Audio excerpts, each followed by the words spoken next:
Tech Talk with Matthew Dickerson. Matthew Dickerson. Tech Talk. Tech Talk. Sit back and relax. It's time to talk technology. Greetings, festive season recoverers and 2023 anticipators alike. What better way to ease your overeating or your Christmas brandy hangover than to close your eyes and dream soothing technology dreams with us as we gently float you through our last Tech Talk with Matthew Dickerson for the outgoing year. Welcome, folks. Let's all detox together over the next 45 minutes as we dissolve ourselves into the comforting tones of Matthew Dickerson's voice. Matthew, all the best to you for the season's greetings and all. Thank you, James. It is a nice time of the year, isn't it? It's a lovely time of the year. A time when you get to listen to lots of those back episodes of Tech Talk, catch up on any that you missed out on during the year. That's right. It's podcast catch-up time. It is, exactly right. The other thing that it is at the moment is looking to the future time. People sit around while they have a few friends around for Christmas and talk about the future and probably talk about the last year. We see a little bit of that happen. But talk about New Year's resolutions or planning New Year's resolutions, perhaps? Well, that's always an interesting one. I have a whole hypothesis on New Year's resolutions. Don't get me started on that path. But it's talking about the future and really talking about the things that are happening in the future and things that are happening over maybe the next year, the next 5 years.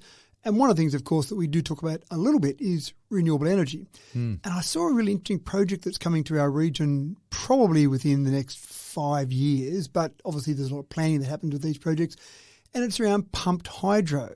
Now, we've got a big dam near where we are, of course, Burrendong Dam. And so that seems like an area that pumped hydro might be of some relevance. Now, I always thought that if you're going to do a pumped hydro project, and pumped hydro, I'm sure our listeners understand it, but essentially it's a way of taking a storage capacity of water and letting it fall. So you're getting some kinetic energy, turning potential energy into kinetic energy, turning some turbines at the bottom of that fall and producing power. But then when you've got excess power, so for example, middle of the day, if you're producing too much solar or if there's too much wind and you're not being able to get a good enough price for that on the market at the moment, put that back into your pumped hydro to pump the water back up. And it's a fairly efficient way of doing it. The amount of energy they capture in that process is not lost. It's usually in the low 90% that you're actually being able to capture during the process. One thing I do find frustrating is that people talk about renewable energy and they say, I think pumped hydro is going to be the solution for all our power. And I don't know if people understand that pumped hydro is actually just a storage solution, not a production solution. Yeah, right. And I have heard people talk about that, about how big a pumped hydro plant is, how much power they can produce. And I'm going, no, they don't produce any power really. They can store power and they can turn on the tap, excuse the bad pun there, for that hydro solution, pumped hydro solution. But this particular one is an 800 megawatt solution. I won't say 800 megawatts, that's its maximum power production capacity. Now, by my rough calculations, that's probably around about 240,000 homes that you could power when you haven't got other forms of power. Yeah, right. So that's pretty sweet. That'll do us very nicely out here in the Central West. Well, it will. And obviously all of this is about getting the power back to the eastern seaboard, and the renewable energy zone that we're in out here has obviously got transmission lines as a major part of that solution. But the thing that I find interesting about that is that you've got a large water source in Burrendong Dam, but they're not actually using the water in Burrendong Dam per se. The building of this will involve two other water sources being stored near Burrendong Dam, and then initially when they fill it up, using the water that would come down into Burrendong Dam to fill up that water source. Now, that would have been perfect now with so much water that we've had around recently to fill up that, but essentially there'll be two pools of water. And I would have thought that you needed larger pools of water, but we're not talking about huge pools of water for this. And again, the design specs are being worked on at the moment, but it might only be, say, 10 gigalitres, maybe 15 gigalitres, that sort of size for the upper pond and the lower pond. I also thought you would have needed a greater height differential. So building it down at Mount Kosciuszko might be a much better idea, but the hills that are around Burrendong Dam seem like there's enough differential in the high to the low pool to be able to make this a valid solution. So I can see lots of these pumped hydro solutions. Batteries are great, but batteries are incredibly expensive. Batteries use a lot of materials that we've got to mine, whereas a pumped hydro solution, you're really just creating a dam at a higher point, a dam at a lower point, some pipes to let that water fall down and to go back up, and then the power station, then the pumps. So it seems like a simpler solution. So I'm pretty excited about all of that in terms of what might be happening, well, not quite next year, but in the near future. Very, very cool. And, folks, I guess we need to watch this space. Well, we better dive into our stories for today. And let's start off with Well, perhaps before we get into what's good for you in 2023, we might have a quick look back over 2022 through the eyes of Google. Matthew, what was distracting Australians last year on Google? Forget about all the official surveys that people do. I reckon one of the best surveys is what people are Googling. When someone gets asked a survey down the main street or an online survey, then sometimes they're a bit embarrassed about something. Yeah, and your result's going to be skewed because of it. A little bit. But what doesn't skew results is what people type into Google. In the impulse of the moment, right. That's right. In the silence of their bedroom and no other eyes are watching, they might be Googling all sorts of things. Folks, you've been tracked. We all know you've been tracked. All your thoughts have been tracked by Google. So we're going to give a few top 10s here of things that have been searched throughout the year. These are up till basically just before Christmas, the items that people searched on. So just any term, whatever term people typed in, what were the top 10 terms that were typed in? And you'll know if you've contributed to this too, folks. Well, it'll be hard for people not to say they were somewhere on this list. I'm sure somewhere on this list people feature. So number one. I'm looking at number one. I'm thinking I'm guilty as charged. That's right. Number one, Wordle. Of course it was Wordle. Now, it's interesting because I didn't think Wordle would be that big, but then when I thought about it, a lot of people didn't know the website to go to for Wordle. So they just go to Google, type it in, that'd give them the website, and away they'd go, especially when it changed hands, as you may remember, through the year. Yeah, that's right. So that would have been another way that people would have then said, I'll go and look for it. So we'll run through a couple more. Australian Open was number 2, World Cup number 3, Shane Warne number 4. So it's almost like we like our sport in this nation, isn't it? 3 sporting items, 2, 3 and 4. Then number 5, finally, world politics hits the radar, Ukraine. Yeah, okay. Of all the things happening across the world, Wordle number 1, Ukraine number 5. Is it a strange world we live in? Novak Djokovic number 6, probably more based on his anti-vax stance. Yeah, rather than actual rather what than he was achieved. Yeah. Yeah, that's right. Number 7, the Ashes. Ash Barty number 8. Olivia Newton-John number 9. And Betty White number 10. Two beloved people in the world. That's right, but I didn't realise that Betty White would be up there as high as that in the top 10 of all the things we searched for. I reckon I Googled that one as well. We all want to know exactly when she was born and maybe what was the first TV show she was in. Yeah. Oh, there you go. There's obviously a lot of interest in there. Then we look at news events. If we go to the top 10 there, Ukraine. Okay, that makes sense because it was number 5 overall. Election results. I'm assuming they're federal. That's American election results. It could have been Aussie ones. Yeah, now these are in yeah. Australia. These terms are the most popular in Australia. So we do have a fascination with America, obviously, but I would have thought it would have been our federal election results. Omicron symptoms, okay, makes sense. Monkeypox. Tonga number 5, tsunami warning number 6, Novavax number 7, Cassius Turvey. Bringing back a lot of memories. That's right. COVID update Perth. Very specific there for number 9. And then Japanese encephalitis for number 10. I actually participated in a Japanese encephalitis study here in town and had my blood taken to see if I'd ever had Japanese encephalitis. As it turned out, no, so it's good. But friends of mine that actually participated in that found they did have Japanese encephalitis, didn't know they'd had it, but their blood showed they did actually have it at some stage. So they were news events. Go to Australian figures. Ash Barty, number 1. Nick Kyrgios, number 2. I hate the fact that Nick Kyrgios is number 2, but that's only me personally. He's a person of interest. He is. Anthony Albanese, number 3. Kokkinakis, the tennis player, number 4. Dylan Alcott, number 5. So, again, with our Australian figures, there's a heavy focus on sport, but 3 of the top 4 are tennis.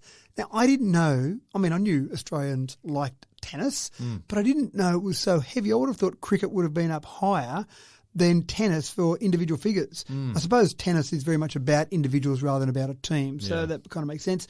Number 6, Brittany Higgins. 7, Grace Tame, John Farnham.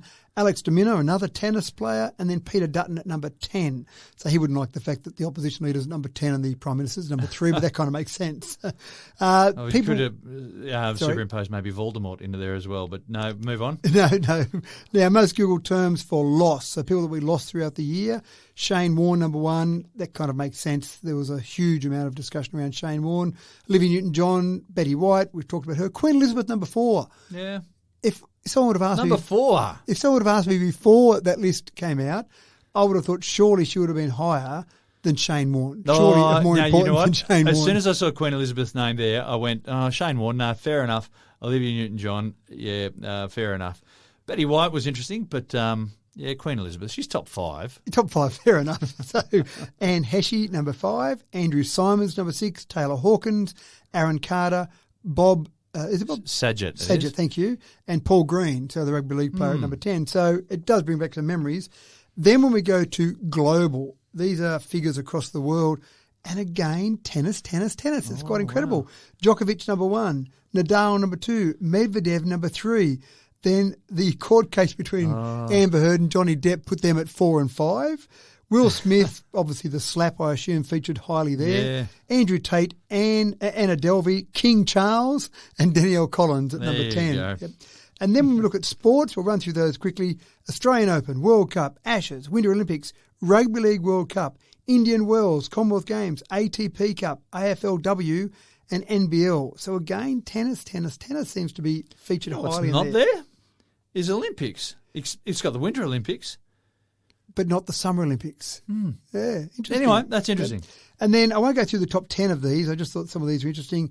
When you go how to make, so queries that are saying how to make something. So when the search starts with how to make, what were the top few there? How to make a paper popper, how to make pom-poms, friendship bracelets number 3, ninja star number 4, and a paper crane number 5.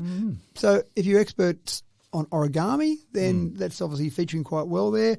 And then the last one is why is Russia invading Ukraine? Sure, good question. Not sure that even Russia knows that one. Why is plain yogurt good for females? That was number 2. I didn't know that was a big thing to search for. Maybe there's a girl out there who can tell us. Maybe. Or a boy. Maybe. Why is petrol so expensive? Number 3, I get that. Why is lettuce so expensive? And why is there a lettuce shortage? So when it comes down to things that happen through the year, lettuce obviously was a big thing that people wanted to know about. It was. Because some people don't enjoy cabbage quite as much. It looks similar, but it doesn't quite taste the same, does it? So there's a bit of our, I suppose, snapshot of our psyche throughout the year, things that happen throughout the year. It does give you a bit of a snapshot on what happened, but it's actually quite fascinating to see what we look for throughout the year. For sure.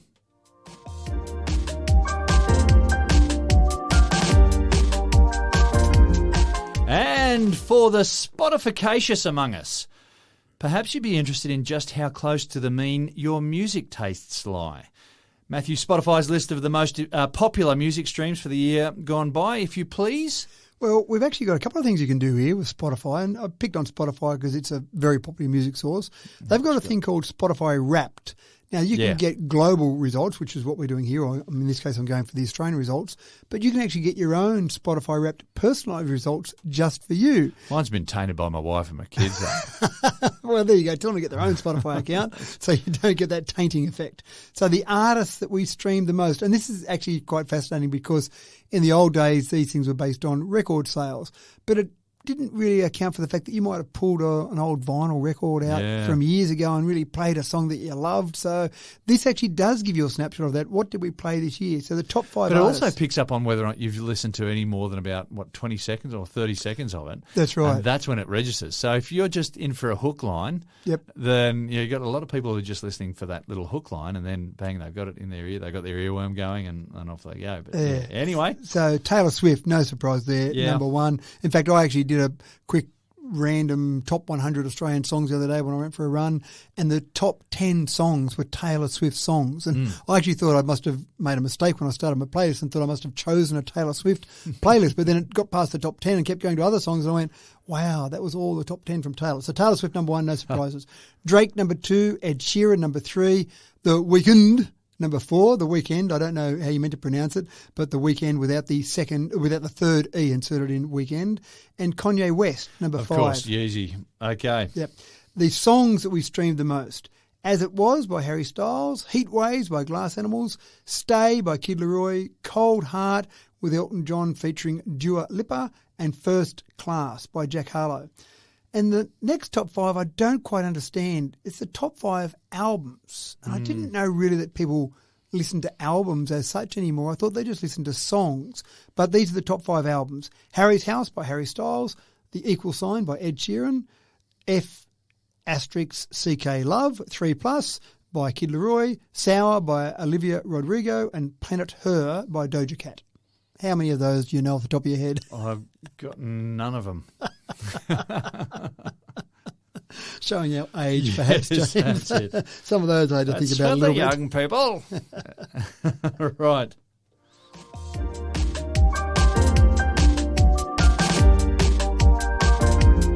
Now, apologies for the tardiness of this next story. It would have been ideal for the Christmas party season. Well, perhaps it may have saved some people, or might still save some people on New Year's Eve. Here are some tips for avoiding tipsy texting and, dare I say it, pissy posting. I'm talking about lacing your morning after hangover with a big old cherry of digital regret right there on top. You know what I mean, folks. Pay attention now and it'll save you from some unretractable mistakes. Matt, let's hope we're not too late. Well, we're not too late. And it actually reminded me of the movie Internship. I think it was about 2013 it came out. Owen Wilson and Vince Vaughn were in that. And they were trying to work out some app that was going to wow their superiors in the show itself. And so it was all about being an intern at Google and what would happen through that process. And they had a big night out trying to come up with their bright idea. And, of course, Lyle, played by Josh Brenner, sends a girl an inappropriate text. And while they're sitting around laughing at him for being such an idiot, they go, that's it. That's our idea. We'll make you solve some problem before you can actually send a text message out. What a great idea. And everyone watching went, oh, I could have used that. So we're going to tell you the things that you could use later. And these things are now real. I don't know whether there are any of these. Save you punching out the unretractable. That's right. I don't know if any of these solutions existed 9 years ago when that movie came out, but they exist now, so who cares? There's a couple of things you can do in the apps themselves, in the iOS themselves, for example, in Apple or in Android, in the operating system. There's a couple of things. In the iOS system, you've got a feature called downtime. Now, downtime is designed for you really to just say, I'm going to put my phone down, have a break from everything, and I've got to go through a set of steps to undo downtime to allow me to start using it again, or you schedule it. So you say, I'm just going to schedule some downtime, have a break. But New Year's Eve, you've hit the nail on the head, I think. You're going out New Year's Eve. You might just schedule downtime to say from 9 p.m. to, let's say, 6 a.m. I'm just going to say my phone is not accessible. And it's not like a do not disturb where it can't take calls coming in. It can't take calls coming in and so going out. So if the wrong person calls you, then you can still go, blah, blah, blah, and let me tell you a fortune for you. No, it doesn't allow phone calls in. Won't let phone calls in? Won't let in or out. So it basically cuts you off from communications. That's dangerous. You can do things whereby you'll allow certain calls to certain people. So if you're going out and you want to be able to call your mum just in case something goes wrong, you can still have your mum in there. What about your ex-girlfriend? You can leave your ex-girlfriend. You leave her out of that contact list. Okay. That's exactly the idea of it. So it's a good one because you can schedule it beforehand. And that's the thing that I'd recommend here is schedule it beforehand so that you don't have to think about it. You don't want to be thinking about doing it at 5 to midnight going, I better just turn that off now. I'm going to get a bit happy after this. It's too late. That's right. It's too late. So look at downtime if you're using an Apple phone and go through that, play with it, test it out before New Year's Eve just to see exactly what it does. You can turn it off. But if you're sober enough to turn it off, you're probably going to think about the message.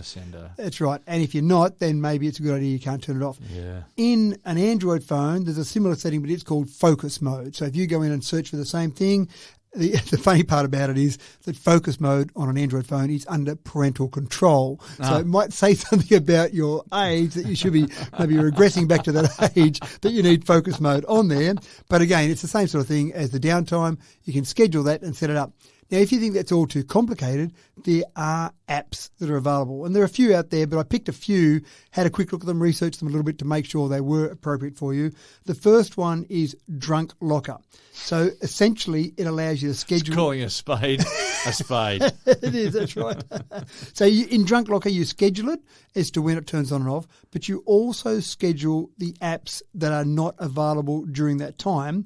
If you are desperate to post that photo to Instagram, for example, and you think this is going to be changing my world, there's a little test that you've got to pass before you can actually go in and unleash, if you like, your Instagram or whatever the app might be. So you've got to go through, answer some questions. Now, you set those questions yourself when you're setting this up. So you think about a question how much fun you could have with this with yourself. Right. I can entertain myself for ages. So make them hard enough that they're not going to be able to be answered while you're drunk, but easy enough that you can answer them the next day. Otherwise, you go, right, I'll turn that off. Oh, that's a good question. I don't know the answer to that question. So you've gone too far if you go that far. So have a look at Drunk Locker. Drunk Dial No! !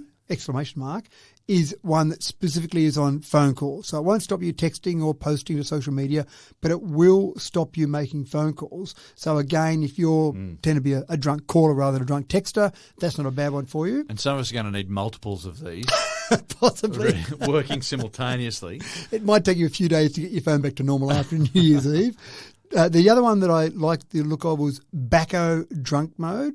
So again, you don't schedule that, but when you turn that on, it blocks all the apps for you, and the only way you'll get ability to go and do anything is to pass a test. Now, if you pass that test, you can get in and do things. If you don't pass that test, you get locked out for 4 hours. So you've got a bit of downtime there. Whoops, got that wrong. I better wait. 4 hours later, you can try it again. Might as well have a sleep or drink more, in which case, not that we're advocating for too much alcohol, but you drink more 4 hours later, you're probably going to fail the test again and you're going to be locked out for another 4 hours. So hopefully you get, that's right, you eventually get back to that time when you can actually go and get past that test. So just a few to mention briefly: app block, lock me out, drunk mode keyboard, drunk text savior, stupid stopper, drunk block. There's a few of the ones that I found, had to play with. They all look pretty good. So if you're worried about that, then just go out and do it or leave. No, actually, I was going to say leave your phone at home, but maybe that's not a good idea because you want your phone in case something does happen. You have a genuine emergency. You want to be able to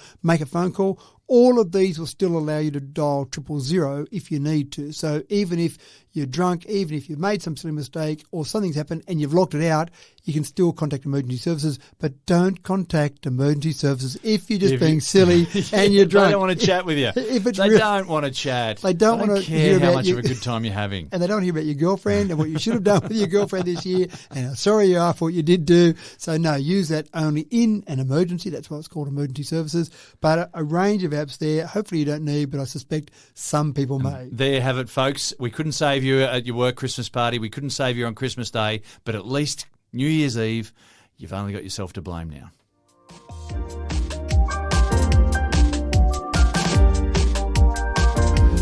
Sydney Hobart yacht race fans among us will already know that there's an entrant in this year's race with a difference. Folks, even long-range racing yachts are going EV. Matt, I'm not that up on sailing, but as I understand, the big names are still all fossil fuelsy. Am I right? Well, I don't understand, James. When I started reading this story, I thought it was the sailing race. That's right. Some part of me said, isn't the wind what powers them? Why are they talking about having diesel engines? And some of these big maxis have got some fairly decent sized. Yeah, some of these have got some decent diesel engines in them.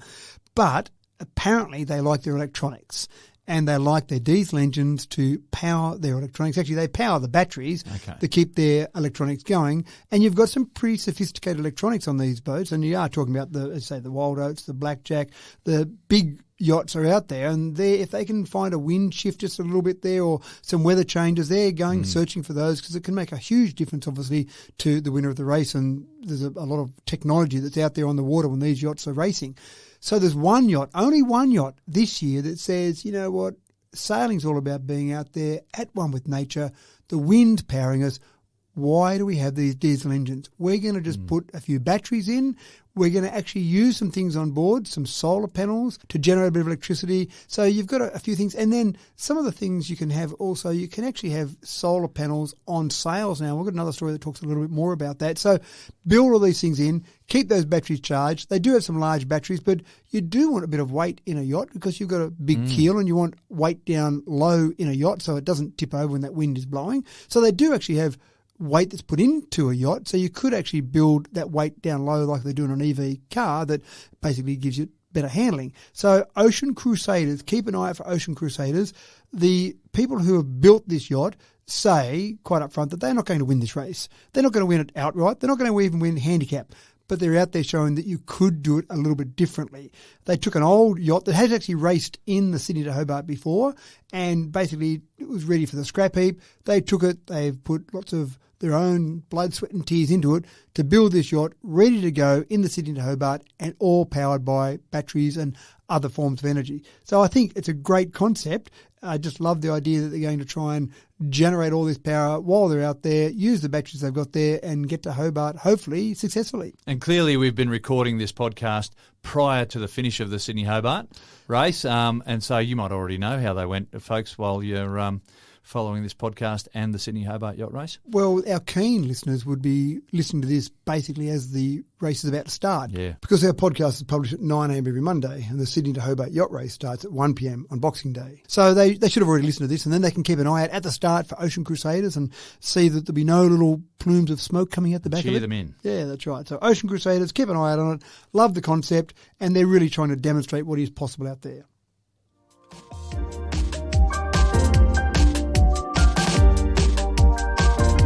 Tell you what, Matt, if there's one thing that I need from 2023, it'll be a pair of glasses that don't fog up.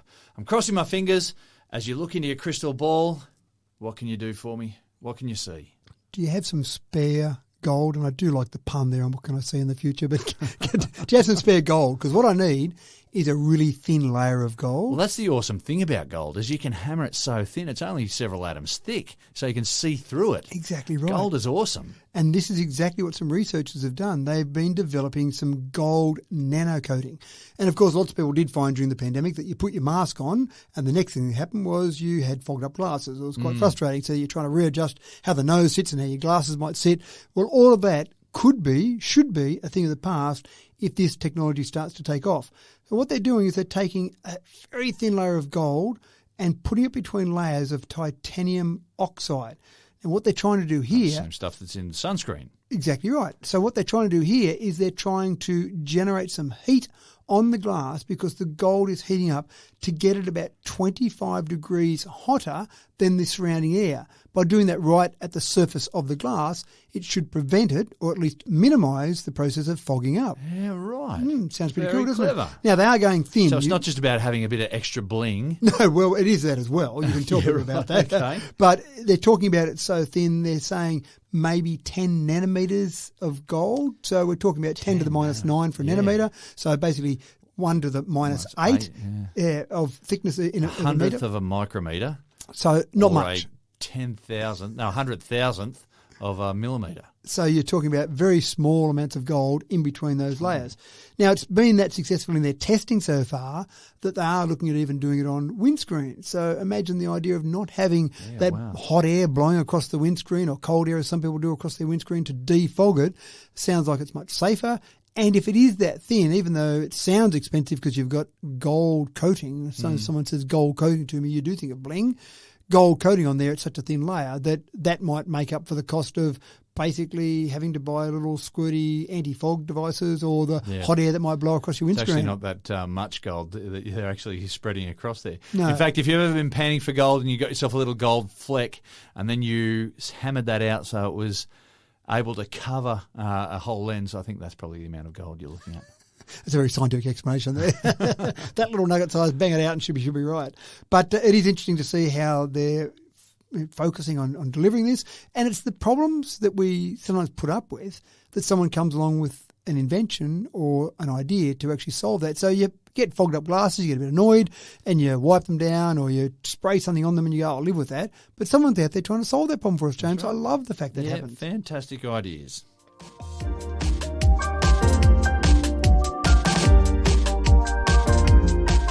Of course, solar technology is big business these days, and there are a number of ways that developers are trying to improve solar cells. Competition seems to focus primarily on the cell's efficiency and converting sunlight into electricity, but there is much more to it than just that. One team in the US have gotten their solar cells as thin as a human hair, which is pretty clever, Matt. Solar cells... Are they made of gold? No, these ones aren't.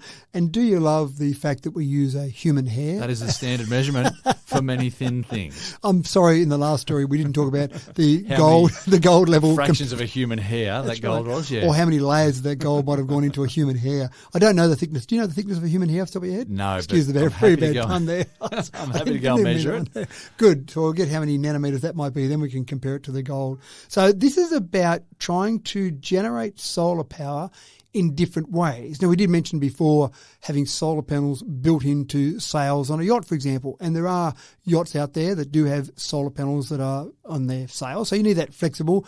Most people think about a solar panel, they think of the PV cell that sits on the roof of our house. Yeah. It's fairly thick. It's maybe, 25 millimetres thick, thereabouts, and it's glass on top, so it's stiff. You wouldn't think about putting that on a sail on a yacht, for example. But when you get it as thin as a human hair, that sounds pretty good. But also in terms of the generation of power, and this is a strange measurement, but these solar panels can generate 18 times more power per kilogram than traditional solar technology. Now, that doesn't sound that exciting to me because I always think about surface area. When someone says, why don't you have solar panels on the roof of your electric vehicle?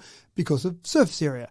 So these aren't talking about how good the surface area is, but they're talking about when you're producing them, you're producing more power per kilogram. So in terms of having enough surface area, again, if we use those sails on a yacht, for example, you've got a huge amount of surface area. Fantastic. You don't want a lot of weight up high on a yacht. Super light. Yeah, so that sounds fantastic. So what I think happens with this is when you get researchers designing solar panels like this, then other people come along and say, now I've got that as a solution. Yeah. Let's see what else we can do with it. Together the jigsaw puzzle. Exactly right. Now, we've seen an example during the year where you were very involved in this one where there was a guy and a couple of people from Newcastle University. Yeah, and a British guy who was circumnavigating the country, but he was solar powering his Tesla. Correct. And he had a roll of solar panels. They weren't quite as thin as this, but they were still flexible enough. They could roll them up and then roll them out.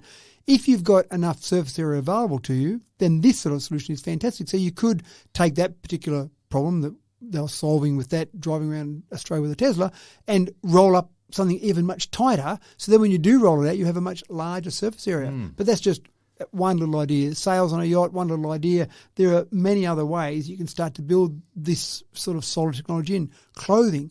We've got clothing already. We've seen examples of that where you've got solar panels built into your clothing. But once you get it thinner, more flexible, generating more power per kilogram, suddenly there's not much extra weight in your shirt, jacket, and suddenly you've got extra power being generated as you walk around. Well, there are some things that are just out in the sun all the time. Garden furniture, garden ornaments, any sort of rooftop, any paving and whatnot. You start getting that thin solar layer on it, and every surface becomes a harvester. Exactly right. And we talk about, say, shingles on a roof. You can buy roof shingles that are solar panels, but why not build it into whatever structure you want on your roof or the sides of your house or glass, or a whole range of things. So solar technology, we've been using it for a long time, but I think there's still some way to go in terms of our development there. And as we need more power from renewables, there's more of a market there. Researchers are going to focus on this more because they can see an outcome for their research. So all pretty exciting. And I understand that a human hair is about 54 spider webs. Right, okay.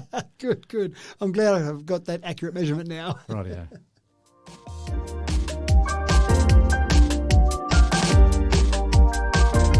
Here's some good news for the new year, people.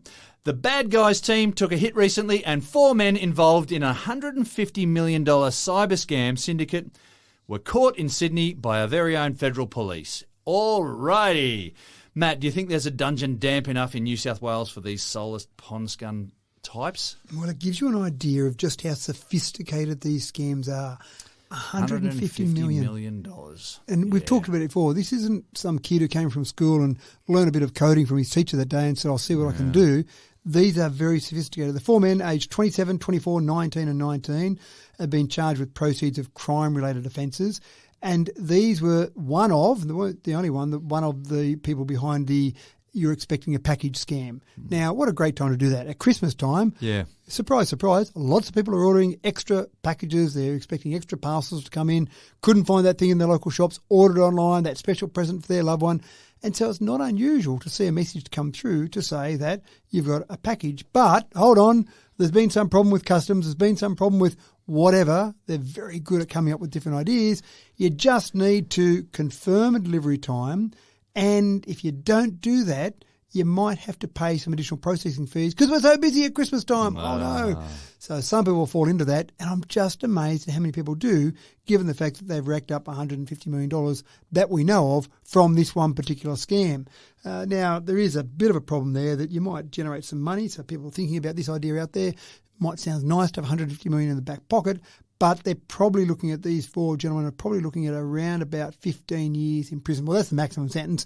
They may not get the maximum sentence. But any medieval torture in there as well? Oh, we'd hope so, wouldn't we? But probably not. But just it's pretty hard to have that 150 mil, which the government takes back, by the way, and then you're sitting in jail thinking about the 150 mil you could have had for the next 10 years while you can't spend it, and then you've got to work out what to do with your life when you get out. So not a great outcome, I don't think. But I hope they aren't plotting more cyber scams. But they do talk about that sometimes, don't they, that people get into jail and then learn other ways to take care of refine their art. Yeah, that's right. So it is good, and this is great work from the AFP. It is good that we're catching some of these, and it's pretty tough to catch them. I mean, they're very good at hiding behind various VPNs they might use. They might have some spoofed IP addresses.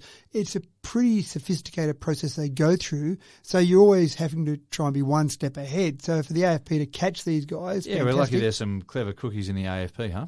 I think the biggest mistake this particular syndicate made was they were doing it on Australian shores. Most of the time, they're doing it from overseas.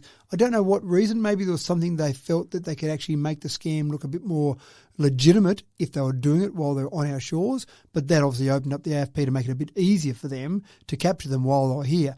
Many of these scams are done from people overseas. But at this time of year, again, as we've talked about, most people have got their Christmas presents by now. They've ordered those in. But there are still scams out there. There are gift card scams. Lots of people receive gift cards over Christmas as a present, spending those gift cards. Some people are out there trying to do some schemes with those gift cards. They're always looking at the season, what's happening in the world, a whole range of things. They're very good at latching onto the current psychology. And, latching onto weakness. Well, that's the unfortunate thing.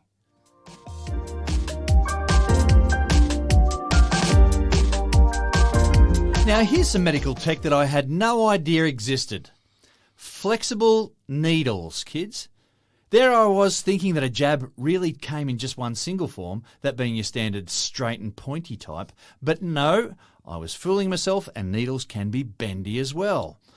Now, for those of you who haven't just fainted at the thought, apparently robots can drive a flexible needle deep into your innards more accurately than a doctor can navigate the straight pointy type. Matt, who is volunteering to be a guinea pig for these sorts of tests? Well, the pigs, actually. They're volunteering. Okay, fair enough. And I'm assuming the flexible needles still are pointy at the end and still hurt if you stick it in your skin. They're not straight pointy types. That's right. They flex a bit. So you actually use this in things like a biopsy. If you were trying to find a biopsy of a lung, for example, if you were looking for something that might be in a lung, you might go and take a biopsy.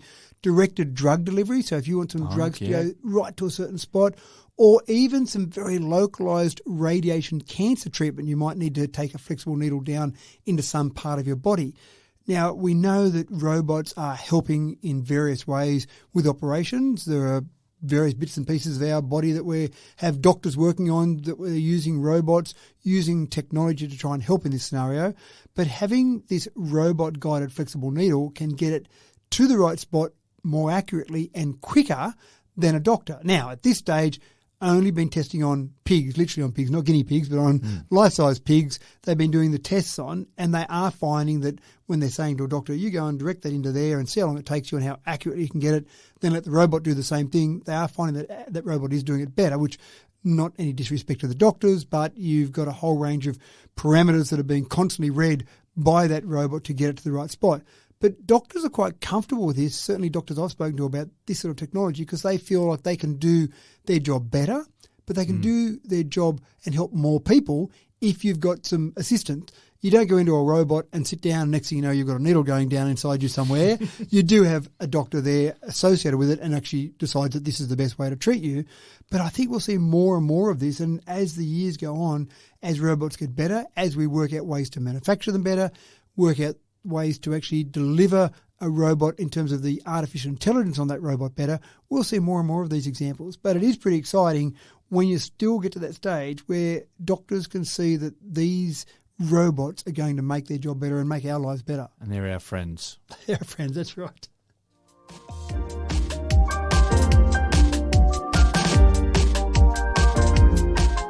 Legend has it that there's an ancient Chinese curse that goes, "May you live in interesting times."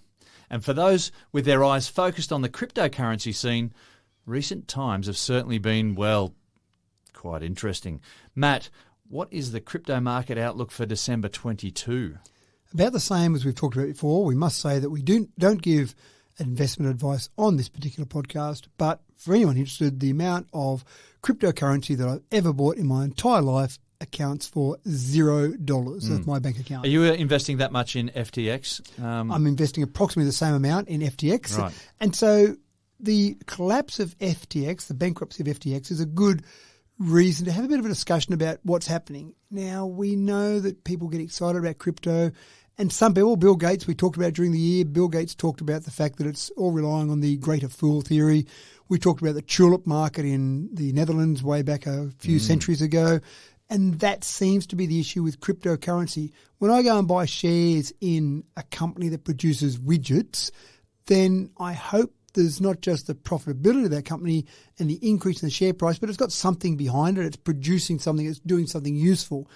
It seems to me when people invest in crypto that they're investing, as the tulip process went, they're investing in something I hope that just gets more expensive and then they can sell it again.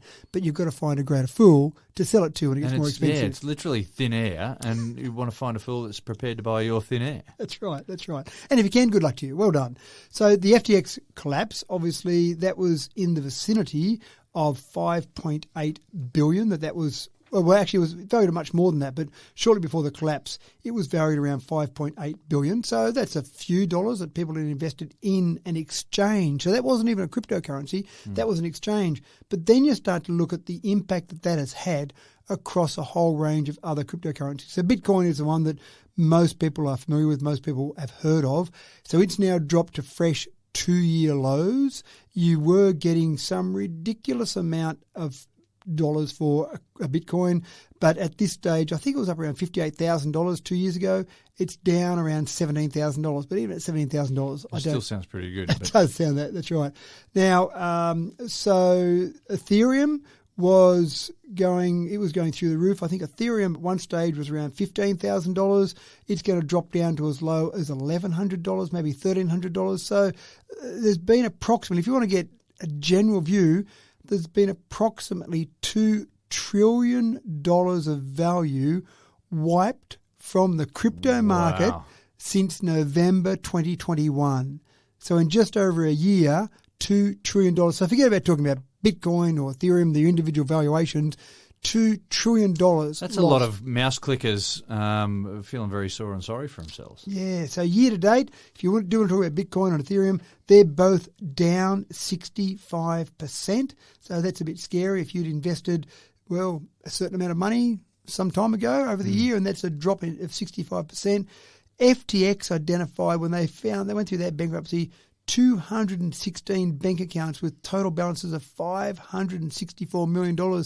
Tell me that wasn't someone trying to just get away with some money there. So anyway, it's a scary market out there. My opinion on cryptos hasn't changed. I love the technology behind cryptocurrencies. I think it's fascinating. I love that. And that may be used in some way down the track. And we've joked about it before, the greatest strength of a cryptocurrency is its greatest weakness. It doesn't have any big bad government or any big bad reserve bank behind it all, making sure it's all legitimate. That's its strength and its weakness. But you might find the technology behind cryptocurrencies might be used in the future by some of the reserve banks, or we might have some digital currency used by governments around the world at some stage down the future, but it needs to have someone that's actually in control of it rather than some masked man that no one really knows about and can change the rules in a heartbeat. So I think there'll be something that happens around that because people are losing money.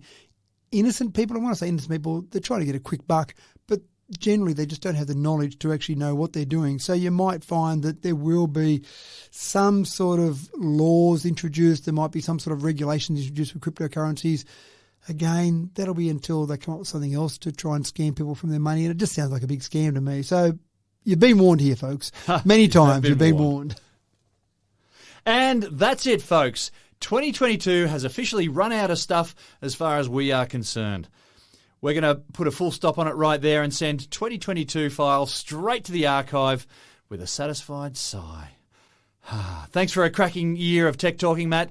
It's been a real hoot. It has been, and it's actually fascinating. I did it the other day because I'm going to do a best of to start the new year, best of 2022 for the first episode of 2023, so stay tuned for that. But some of the things we've talked about through the year, fascinating, and some things that it's amazing how quickly things have developed in that technology. Just listen to episodes from the beginning of the year, things we talked about there, and I won't give any things away here, but some of the things we talked about there, we look at it now and say, well, that's just silly. Now we know more than that. Other things we go, wow, that's developed further and things are happening there. So it's amazing how quickly things change. So it's really exciting. The rate of growth of information is just mind-bending. Yeah, and I find it fascinating. The things we talk about each week, it's fascinating and knowing that somewhere along the line these things are happening and changing our world for hopefully the better. It's good fun and I hope our listeners are enjoying it just as much. This is me, James Eddy, thanking our regular listeners for tuning in week after week. We hope you had a lovely Christmas and that you'll look us up again in the new year. Now, as Matt said, we're still posting next week, though we've got a bit of a best-of episode next week while we stretch our legs and take a brief pause. We'll be back and supercharged in 2023 with more fascinating news from the world of science and technology. Do someone else a favour and get them on board for Tech Talk. Tell them about us and keep them up to date with Tech Talk with Matthew Dickinson.